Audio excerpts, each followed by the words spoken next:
Isang mapagpalang araw po sa lahat ng ating mga kaamigo, mga kagimat, at mga antingero, agimatero sa buong mundo.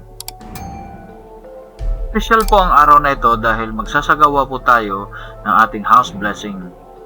At ang ating blesser po ngayon ay walang iba kundi si Commander Kerubin. Ito po ang ating altar. Andito po lahat ng sangkap upang maisagawa natin ang house blessing. Pinangungunahan po ito ng ating bro na si Commander Kerubin. Unang-una ay sisindihan natin ang uling na may insenso, kamangyan at tabako, at kailangan pausukin ito. Sa ating altar ay makikita po ang blue na kandila, holy water, portion ng bawat pagkain na handa sa mesa na iaalay, dugo ng kambing, mga mutya, at iba pang gamit na kasama sa basbasan. Itong dalawang bao ay kailangang isabit sa harap at likurang pinto na bahay. Binabasbasan ito at ito ay pangpaswerte para tuloy-tuloy ang pasok ng swerte sa inyong bahay. Dito na part mga kamigo ay isinagawa ni Commander Kerubin ang ritual sa pagbiblessing. Maswerte po tayo na pinaunlakan po ang ating invitasyon ni Commander Kerubin upang mag-lead sa blessing sa bahay natin. Marami na rin po siyang nablessingan na mga bahay, mga tindahan, at iba-ibang mga buildings, mapa-residential man o commercial. Pero kadalasan ay nagbi-blessing siya sa mga buildings pang negosyo.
Dito na part ay nagsimula na siyang mag-bless sa bawat tao na dumalo sa sagradong blessing.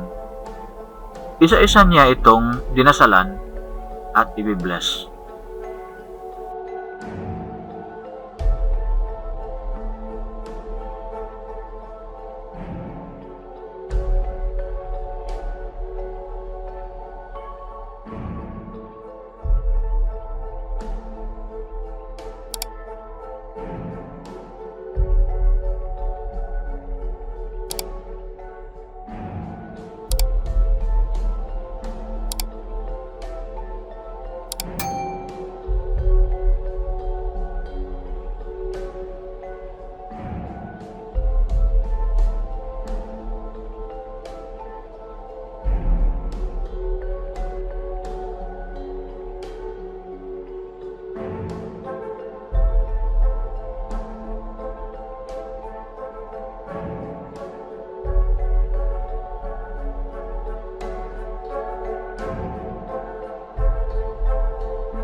Susunod ay ang pagpausok sa buong bahay gamit ang uling sa lalagyan na may insenso, kamangyan at tabako.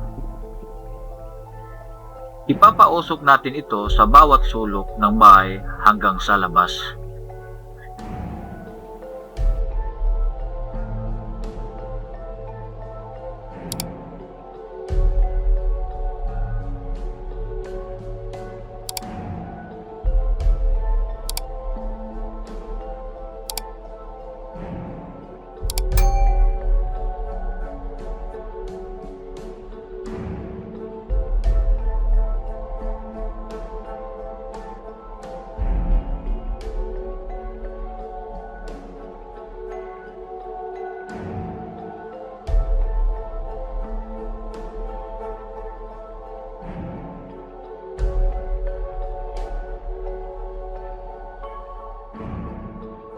Ang susunod ay ang pagpahid ng dugo ng kambing sa mga gamit na pinabless natin at bawat haligi ng bahay at mga ari-arian gaya ng sasakyan.